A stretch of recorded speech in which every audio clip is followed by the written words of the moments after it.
Oh, what a win. Our number 6 is the king of Brazil. And St. James's Park, it turns out.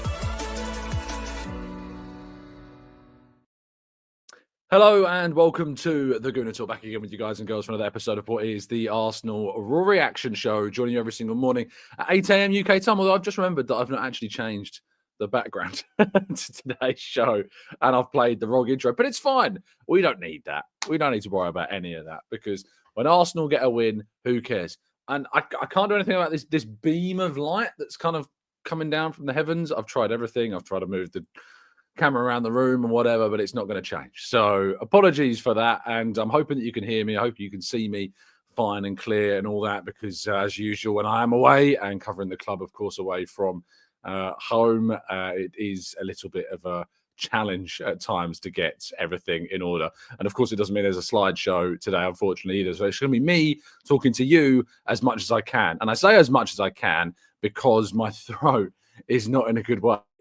As you can tell, I'm already coughing. It is and has been a 24 hours of struggle for a lot of reasons. The trains, the start of the game, very nearly not getting what I think Arsenal deserved.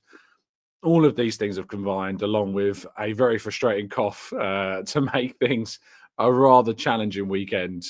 But the result is ultimately what matters. And the result is what Arsenal got, and the result is what Arsenal deserved. Good morning to all of you joining us live in the chat box. Thank you so much as always for doing so. Really appreciate you all being here. Good morning to Desmond, to AFC Till I Die. We've got Abdul Hakim.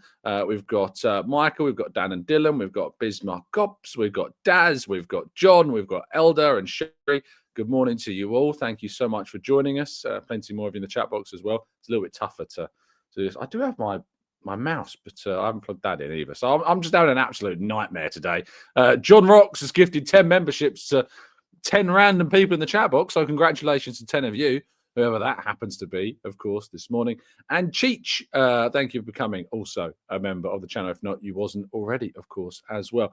But let's not waste any more time, shall we? Let's continue and talk about yesterday's game. If you could drop a like on the video, subscribe to the channel if you're new around here with those notifications turned on so you never miss a show, that would also be greatly appreciated. Okay, Arsenal 2, Newcastle 1. Yes, that really, really did just happen. Arsenal managed to steal victory in the last moments of the game. I'm trying to think of the last time that Arsenal won a match in injury time. Besides that Arsenal scored very late at Southampton the last day of the season, I think it was the 90th minute that we scored in on the final day. But can you remember the last game where we kind of won very late on, like 96th minute late? Like obviously the Nelson game against Bournemouth comes to mind immediately. I think Kai Havertz against Brentford, that also comes to my mind. The Luton game where Declan Rice scored that header right at the end. They're the games that are kind of coming to mind for me at the moment. Leicester at home is a really good shout. I can see plenty of you saying Leicester at home as well in the chat box as well. I think that's a really good shout. Was Leandro Trossard? I feel like it was Leandro Trossard that got a deflection off Ndidi for that game. So I think it was perhaps Luton, though. I think Luton might have been the one on the day. Leeds. Declan Rice header against Leeds. Why don't I remember that goal? Declan Rice against United. Yeah, it's another good shout. But these are quite a while ago. Like these examples that we're coming up with, I feel like we've not won one of these games in this way in quite a while. And, you know, that's because obviously we've been winning a fair few games just in normal time. But having that ability like we did during the 22-23 season where we did manage to score a lot of late goals. I think during the 23-4 season also we had a lot of fortune in that regard. But particularly in the 24-5 season, we didn't have that ability.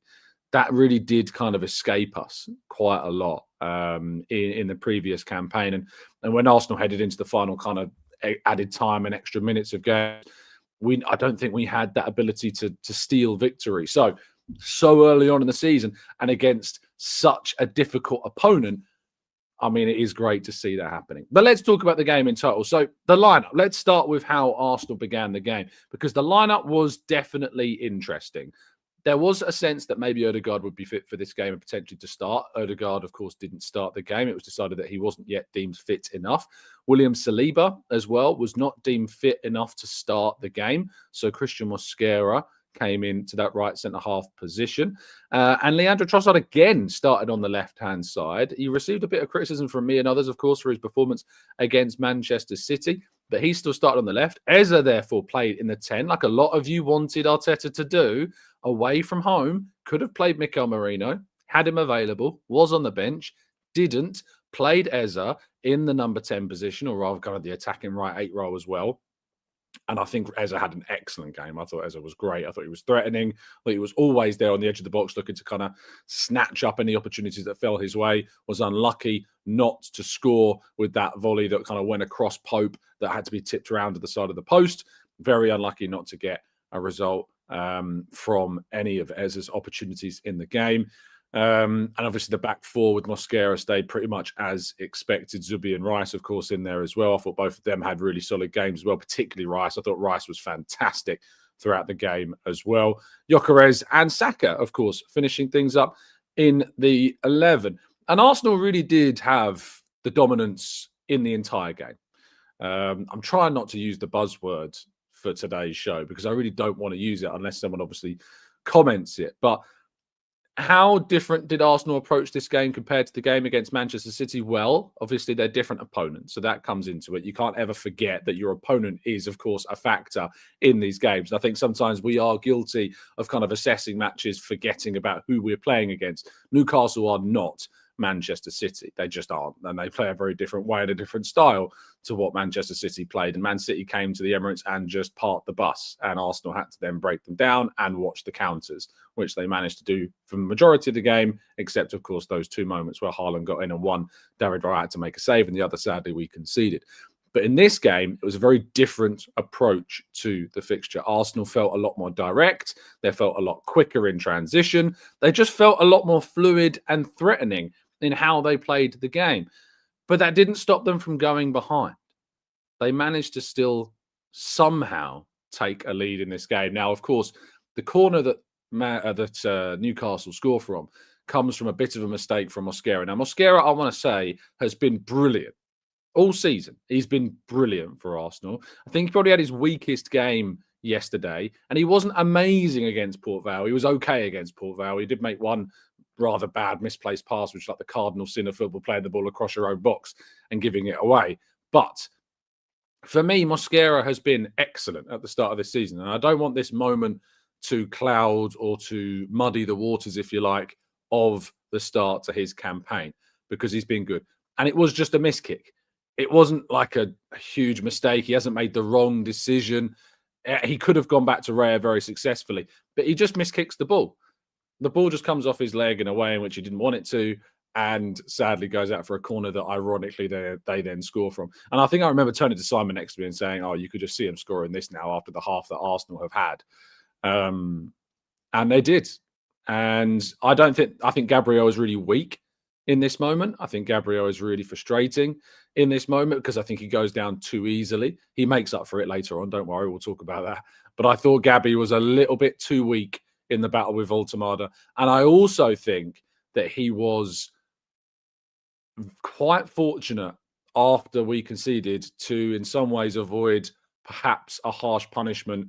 He raised his arms to the face of Voltemada in the aftermath of that. Can't do that. And I know that Gabby is an emotional player and that helps him in moments and it makes him the player that he is, but he does need to keep those emotions at times in check because it can and could come back to bite him. We are, as a club, Arsenal are under more scrutiny, it feels like, than any other team. So you got to keep those emotions in check before that. Of course, I've talked about the goal, but I can't really talk about the goal without going back a little bit further and talking about the penalty call that didn't go in Arsenal's favour. The ball, of course, is played back, I think, by Livramento, if my memory serves. It might have been Shaw, but I think it was Livramento.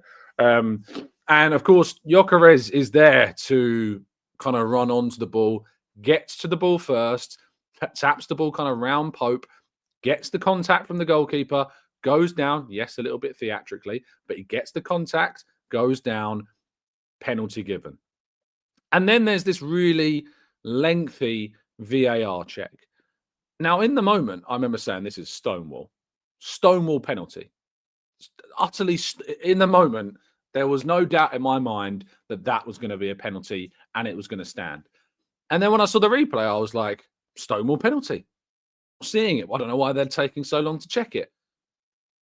And the check goes on, and the wait goes on, and then the boos start to come out, and the pressure starts to build. And the longer it goes on, the more I start to think they're going to overturn this. Is he offside? Has Pope somehow got a touch on the ball? Let me go through this with you. So the replays show that Nick Pope gets arguably, and it is arguably, it isn't definitive to me. I've watched it so many times, and the touch from Pope is so minuscule that it's almost imperceptible without really looking into it. Now, the example that it is worth bringing up here is if you cast your minds back to Brighton last season when Arsenal conceded a penalty to João Pedro. Ball goes up into the air. João Pedro heads the ball. He heads the ball onto Saliba. Saliba makes contact with the ball, goes to head it, of course, but follows through after making contact with the ball and connects with João Pedro's head. I didn't think that was a penalty because I thought that Saliba got enough of a touch on the ball to kind of change the direction of where the ball was going. And therefore, it changes the direction where the ball's going. And it's a significant touch on the ball. And the referee in that moment and the VAR in that moment has decided that because João Pedro touched the ball onto Saliba, regardless of how much of an impact on the direction of the ball Saliba makes, that because of the follow through into Pedro, that it is a foul and a penalty is given. Now, the complete opposite of that situation nearly happens in this case. Now, I think the difference between this and then, in my opinion, that should count is that the touch from Pope is not significant. It doesn't significantly change the direction of where the ball is going. It doesn't change, in my opinion, if Gyökeres is going to be able to get to it after the ball goes around the keeper. Because I think if he's not impeded by Pope, he can get to the ball. Or at least the following up for, player that also gets, might even be Saka on the end of it, also gets the ball. And the penalty is given before the ball actually goes dead. I think the penalty is given in play rather than it actually waiting for the ball to go out of play. So the referee has made this call. And we're told that referees are only meant to have their decisions impacted by VAR if there is a clear and obvious error. Now, I've given you an example of where VAR has checked a penalty of a similar situation, but I think has one significant difference. And yet they still give the penalty, despite the fact it was not given on the pitch. And despite the fact also, I don't think it was given. Tell me if I'm wrong, people, but I feel like it wasn't given on the pitch at Brighton. I feel like it wasn't given on the pitch at Brighton. I think VAR intervened and gave it, but I might be wrong. It was a long time ago, but I remember everything other than the fact of whether it was or wasn't given in the moment.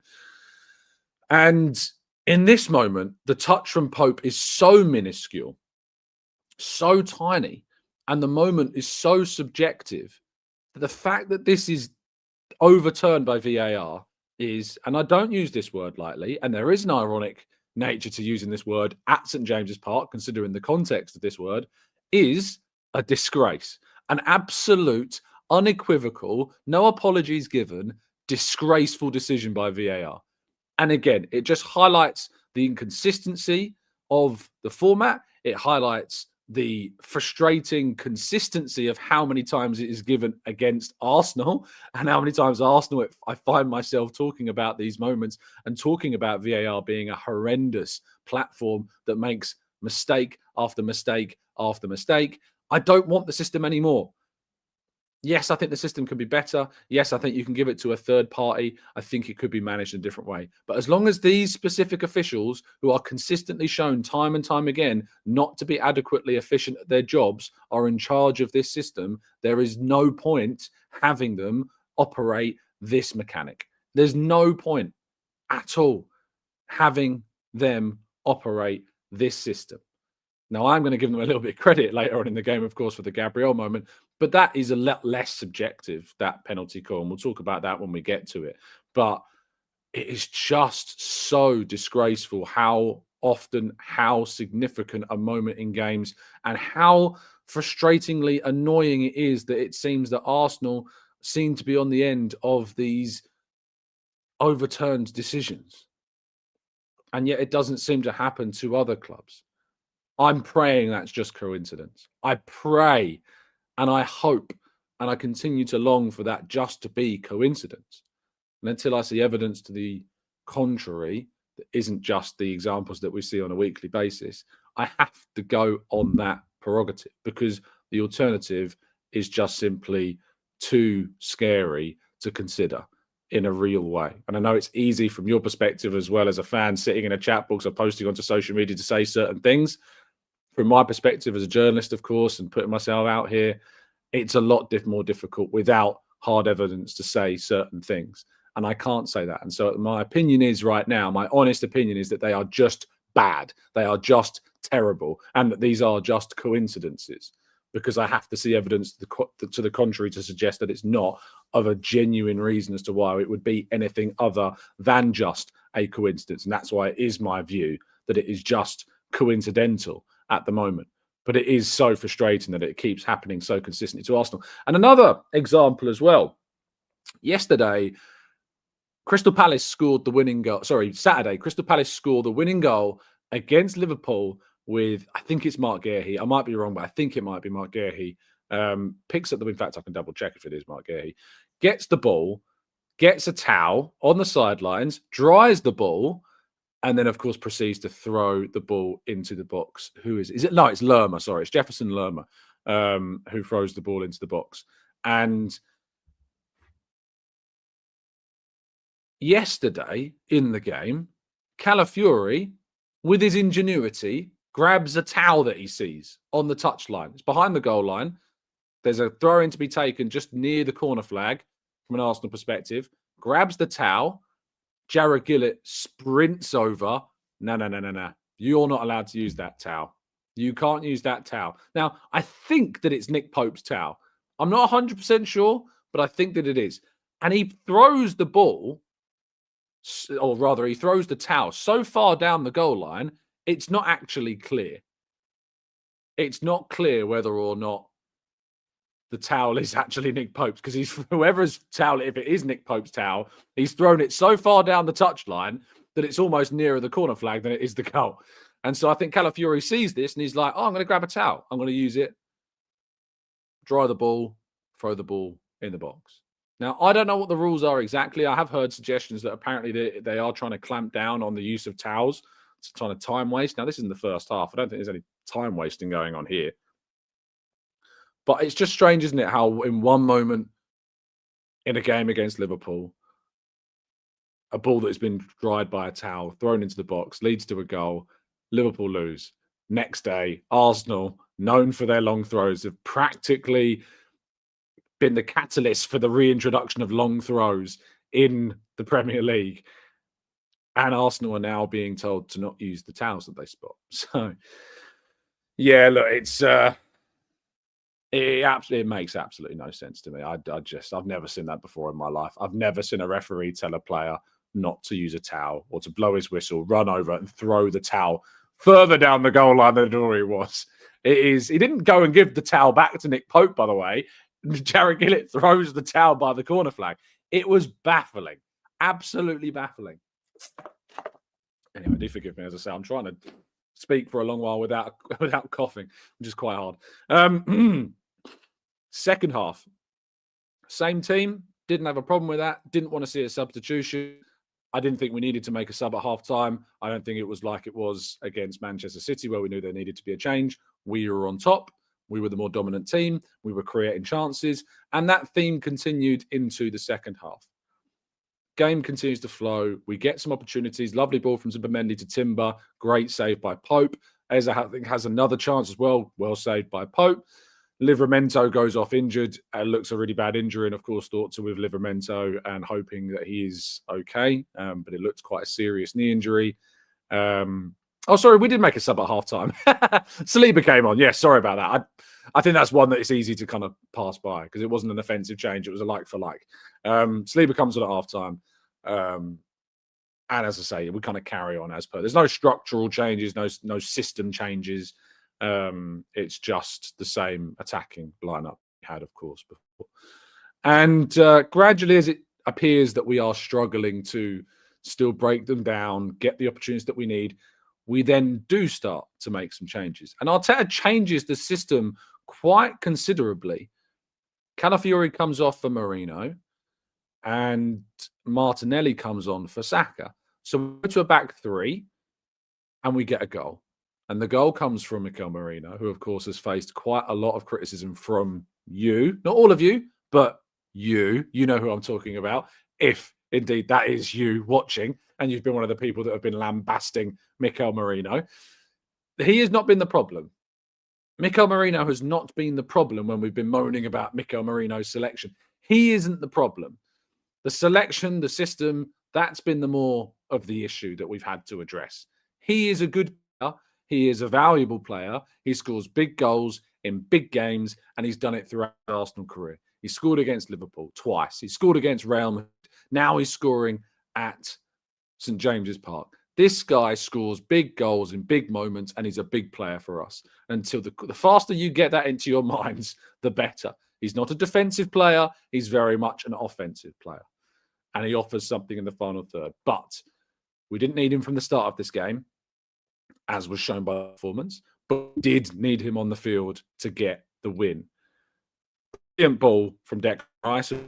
I heard it was all obviously come onto the field at this point as well. I think he replaced Zubimendi. So we've gone even more attacking with Odegaard coming on alongside Eze.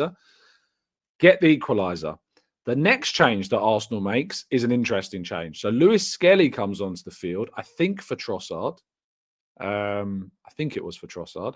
And we then go back to our back four. And in that position, I'm thinking, oh, he's trying to keep it. He's trying to hold on to the point. It's a good point, considering the way that the game's gone and we were losing and we got a late goal.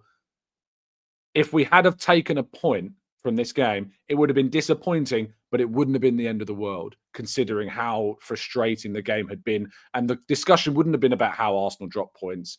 It would have been more so about the fact of the penalty that obviously we didn't get in the game. And so Lewis-Skelly comes on. The catalyst for the kind of series of events that leads to Arsenal getting the corner that wins them the game is one of the best Martin Odegaard passes you will see. And this isn't being talked about enough for me, but Martin Odegaard plays an unbelievable pass to Miles Lewis-Skelly. Splits the Newcastle defence open completely. Lewis-Skelly times his run to perfection. He should do better. Lewis-Skelly should get on the end of this chance better and get the ball across earlier. He doesn't. Newcastle defend it, goes out for a corner on the left-hand side. Corner comes in, Newcastle deal with it, Arsenal come back, and I think Nick Pope plays a long ball out from his hands that is awful and then just reignites the pressure. Arsenal go and win a corner on the right-hand side. Odegaard swings the ball in. And of course, after having a horrendous game, to be fair, I didn't think it was Gabriel's best performance by a long way. And obviously was quite fortunate, I think, in a couple of moments, made a couple of mistakes, was arguably at fault for Newcastle's goal, could have maybe even received quite a harsh punishment for what he did for Voltemada just after they scored. Of course, though, it is Gabriel who jumps at the back post, although not even at the back post, it was pretty near post, and somehow in a crowd of people gets his head to the ball to finish past Nick Pope and sends the Arsenal crowd and my right fist into absolute jubilation, while then, of course, typing. Now, taking my fan hat off for a second, putting the journalist hat back on, all I can say is I'm very grateful I wasn't writing the match report for this game. In Bilbao, I wrote the match report, and at Port Vale, I wrote the match report. And in both those games, Arsenal won the game 2-0. I cannot tell you what the panic is like in a moment where you're writing a match report and a last-minute goal goes in, and you have to change everything you've written. Because everything you've written up to that point, nearly everything, some of it is still certainly usable, but everything pretty much that you've written at that point has been about how Arsenal have dropped points, Arsenal have missed chances, Arsenal have been hard done by with the penalty, it's cost them, implications in the title race, what this means for Newcastle, frustrations, all of that. So I'm very glad that I only had to change my my player ratings piece and the press conference piece, and of course the blog as well, and got to enjoy actually a last-minute winner from Arsenal from a more of a fan perspective than where I, of course, sitting in John Cross's shoes, who was writing our match report for the Mirror on the day as well. But Gabriel, what a goal, what a moment. Celebrations are great. Some of the photos, if you've seen them, are fantastic. The commentary is awesome. Just those moments are what we love this game for. These games are what we love football for. This is why we're fans. This is why we love this sport, why we love this game, why everything else doesn't matter. The silly debates that we have with each other, the silly arguments that we have with one another about transfers or Arteta or Edu or whatever. All of that just goes out the window in moments like that. You forget who you are. You forget who's with you. You forget who you shouldn't or should be hugging. And you just, as a fan, get to enjoy a jubilant situation, a rush of endorphins, the dopamine levels go through the roof, and it's just why we love this game. And Arsenal getting a result like that in that ground, in that moment, with that player, was just a great, great thing. And I cannot wait to see what impact this has on Arsenal going forwards and the impact that it will have moving forwards, of course, through the next run of games. Because this victory, of course, moves Arsenal within 2 points of Liverpool. It means that we're 1 point, I think, or 2 points better off. I think it's 2 points better off than we were this time last season, with the same number, well, not the same time we were last season, the same games played against the same opponents or corresponding opponents in the case of Leeds, of course. And Arsenal are now in a better position. And after the first 6 games of the season, 1-4, drew 1, lost 1. 13 points from 18 possible points, having already gone to Anfield, already gone to St James's Park, already gone to Old Trafford, already hosted Manchester City. 13 points from 18 available to us. 2 points behind our main rivals, and still yet to play a significant number of more winnable games, and with Liverpool still yet to play some really tough fixtures themselves, like coming to us, like playing Man City, like going to Old Trafford, and I know Old Trafford is not the same place it used to be for a lot of other teams, and for us it's more of a historical thing and a narrative thing and just a mental block sometimes there, but great. But the game's not over. The game isn't finished. The full-time whistle has not blown. Arsenal have not yet won this game, because there's one more moment that we need to talk about. And that is, of course, Gabriel. Again, in a moment that leaves my heart on pause for at least 10 seconds until I saw the replay. So in the moment, I'll be very honest with you. And so was Simon Collins. I don't think he'll mind me telling you either. We both sat there and said, I think that's handball. I think we're about to get a penalty given against us in the most painful and ironic way feasible. I think we're about to get a penalty given against us. And so my heart at this point is I'm stopped typing. I cannot move beyond to look desperately for a screen that was working, because the one in front of me wasn't. The guy in front of me wasn't working either. So there's about 7 of us peering across through the glass panels. If you've watched my matchday vlog, you'll know what I'm talking about. And there's a tiny little screen to the right of me and 1 row down. And in that small screen with my glasses on, thankfully, that still remained on despite a couple of fist bumps when Gabriel scored. When the Gabriel slides in and gets the touch, I think it's Alanga that he slides in on and gets the touch. The most important touch on the ball before it hits Gabriel's arm is on his leg. And according to the rules, if a ball strikes one part of your body that is legal before it hits your arm or your hand or an illegal position in your body, no penalty. And that is why VAR cannot get involved and overturn the decision. That's why the referee was correct not to give it on the position. And I can actually give them some credit for doing so. But not a lot, because it's just the rules. There's no subjectiveness about this. There's nothing that needs to be gone into more detail about this. The rules dictate that this is not a handball because the ball goes off of Gabriel's leg before it goes on to his arm. So it's fair to say that my heart was in my mouth in those final seconds, and I thought it was going to be given after we'd scored the winner, and it would have been horrendous if it did. But yeah, yeah, it was quite a special game in the end. Right, we're going to go to part two. I'm going to desperately drink a lot of water and have a big cough, and let you relax for 13 seconds and bask in the winnings of yesterday's game.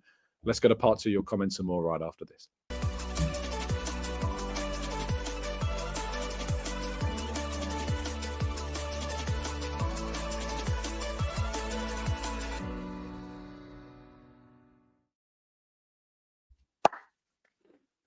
Okay, part two of today's show. We're jumping into the chat box. We're tackling some of your questions. I've got the laptop balanced on a towel, so if the screen shakes, that's the reason why. I don't know how many of your questions we're going to get through. I think my voice is struggling already, so do forgive me if we don't go through too many. I'm trying to get through as many as we can. Before I do, though, do let me tell you about the giveaway that we are doing. Oh, no, I'm going to struggle with this. Giveaway is going to be on the matchday vlog. If you would like to enter with the chance of winning a men's large Arsenal third kit for this season, it's a men's large Arsenal third kit, you need to go to our matchday vlog from the Newcastle game. It's the most recent upload on the Instagram at Tom Canton Media. You can see it on the screen in front of me. That's my Instagram page. And what you need to do is just leave a comment. Just leave a comment on that video. A respectful comment. If it's not respectful, I won't count you. Simple as that. Just leave any comment you like. It can be a love heart. It could be an emoji of a football. It could be the scoreline. It could say, come on, you Gooners. Whatever you like. Just leave a comment on the video and you will enter yourself with a chance of winning that Arsenal third kit. What I will do is after, in tomorrow morning's show, I will then draw the winner using a random number generator. I will associate your comment with a number.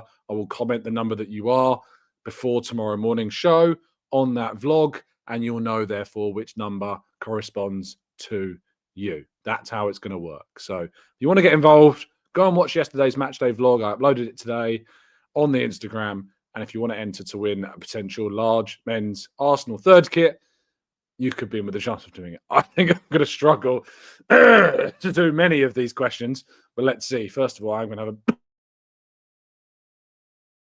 Oh, this is going to be a struggle, but let's see how many we can get through. D says, Tom, do you find it advantageous to go to northern teams, but there are no referees from London and only from those in the south and select one group? It seems to be a bit of a northern boys club. It is bad, the distribution of referees and where they're from and how they've collated them. The pool of referees, it needs to be more diverse. It needs to come from larger portions of the country. I don't really understand why that's the case, but it is something that needs to be addressed and changed. And yeah, it's a concern, definitely. Use Your Head says, did anyone see Lascelles take Victor Gyökeres down to the ground by his face? Reminiscent of Saka being grabbed by the neck and thrown down by the Liverpool player. Neither were called out. Of course, I didn't see that. I must have missed that during the game. Joe says, setting up this team will be so difficult for Arteta now. There are so many ways to set up now, but Tom, what's the best lineup with everyone fit? I think with everyone fit, it's Odegaard, Ezra on the left, Saka on the right, Gyökeres through the middle, or Havertz, depending on who's fit. Zubi, Rice, Calafiori, Saliba, Gabriel, Timber, Raya. That would be my team that I would go for. Kian Gooner says, a result that you stayed up there. The Geordie Railway signalman played havoc with the trains back to Euston last night. They're such sore losers. Well, hopefully they'll be fine on the way back for me. I still need to check even if my train's running this morning. MD says, Tom, did you see my comment on the other day? I think that Merino should come on at 70 minutes in every game. We need a goal. He will score. Need to protect a lead. he will do a job. He's just a really valuable player for the team. I don't think there can be much debate about that at all at this point. He's just a really, really important player for the team. Let's go to Simple Unity says, how do you rank Timber among the best right backs in the league? You're going to struggle to find many better, if any. I thought he was fantastic yesterday. He was up there with my man of the match options. I gave him an 8. I gave Eze an 8. I gave Rice an 8. He was really, really, really, really, really good on the day. Really, really solid. So underrated. So incredibly underrated as a footballer. Daniel says, Tom, strange fact I found out after doing some digging. Highest portion of shots hitting the post in the Premier League at St James's Park. For every 100 shots, 3.2 shots hit the post. Oh, that's very strange. What a stat. I love that. Cosmin says, why didn't they even look at the Bruno handball? I don't know what you're talking about, so not even I know about that. Make sure you send it over my way. I'd love to see it. Dale says the Gabriel handball call was after the Merino goal and not after the whip. Was it? I thought it was literally right at the end. What am I thinking of then? Oh, you're right. It was. It was after the equalizer, wasn't it? Why did I think that it was after the winner? There was a check after the goal that we scored, though. What was the check? What was the check that they did? Because I swear that there was a penalty check after we scored the winner. I can't remember what it was for, though, now, for some reason. It's completely escaped my mind. Some of you are saying Saliba. Apparently there's some... Oh, yes. There was a cross into the box, wasn't there? And there was kind of like some grabbing and grappling in the box. And they checked it for a little bit, but no, I genuinely can't remember what, even if anything there was. A lot of you were saying Saliba, but apparently for another handball. Let me just go on to X and see if I can find Saliba handball. Let's see. They'd still be debating Gabriel and Saliba's fouls. No, yeah, I'm typing this in, but all I'm seeing is pictures of Mohamed Salah handballing it. Saliba handball. I'm not seeing anything really about that, or any replays at least of it to know what it is. Yeah, let's see if they play a replay of it. Doesn't look like they're going to play. See anything? No, can't see anything. But a lot of you said saying that Bruno Rice handball in the box as well, not picked up on. So it's, as I say, it's really hard for me when I'm there because obviously you get the benefit of watching it on telly in some ways. So you get to see all the replays and see all the close-ups. I didn't have the benefit of a TV other than one little tiny screen away from me. And at the end of the game, I'm typing like mad. So I end up missing a couple of things. But yeah, I do remember there was check after we got the winning goal, but you're right. So ignore what I said in part one. It was after the equalizer. But yeah, still the heart rate at that point when, you know, the check is going on in the box and Gabriel and the handball and all that still. All of the actual analysis of the moment itself is fair. It's just the timing that was wrong. Harish says, Tom, I noticed a change of shape. 2 number 10s. Trossard playing more as a 10, moved all around the pitch, even in the build-up. Calafiori holding width in a different way. Not completely high and wide as well. And there was a lot of differences to how we approached this game, and it really worked. Michael says, JT was a great defender. Now we have a great Jurian Timber. What a great game he had. Only mentioned once on here as well. I mean, he was just brilliant. I put him without a doubt in my best top 3 players in the game. I think I gave him an 8 and 2 others an 8 as well.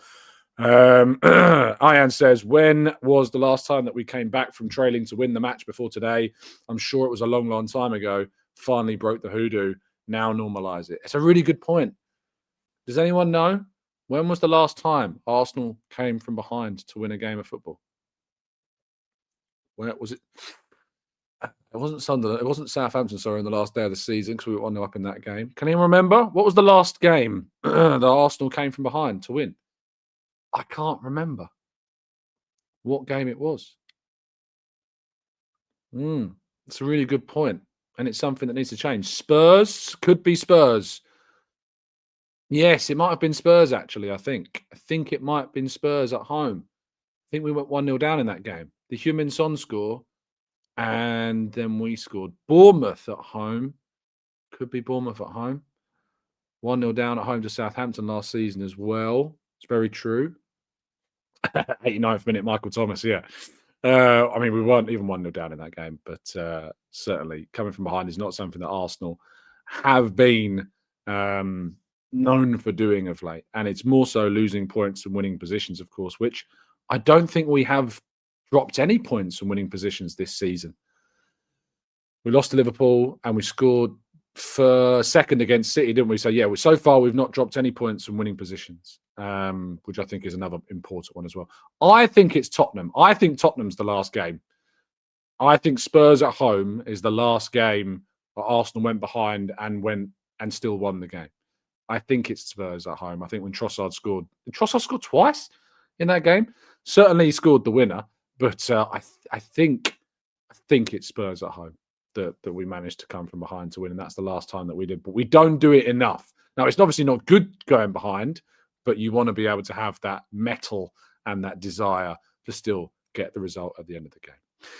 Right, I am going to be really harsh here, and I'm sorry to the over 1,600 of you that have tuned in to watch this show, but I'm going to have to wrap things up there. My voice is just gone at this point. I can't keep talking. Going for 41 minutes without coughing significantly is a hell of an achievement if you know how I was feeling this morning. So I hope you will forgive me. As I said before, if you want to enter the competition, go to my Instagram page, Cantor Media, leave a comment and follow the account, of course, as well. You need to follow the account to also enter. One of you lucky people will win a Arsenal third kit large men's size that I'll send to you. If you live internationally, I will need to look into whether or not I can send it. If I can't send it, then it will have to pick up another winner. But hopefully I can. But we'll pull out the winner tomorrow using a random number generator. You might need to remind me, but we will do that tomorrow. So thank you so much for listening. Appreciate your time. I hope you've had a fantastic weekend. I hope your start to your week is really strong as well. And I will see you on the next episode, which will be, of course, tomorrow morning. Stay safe, stay well, stay happy, respectful. And as always, up the Arsenal.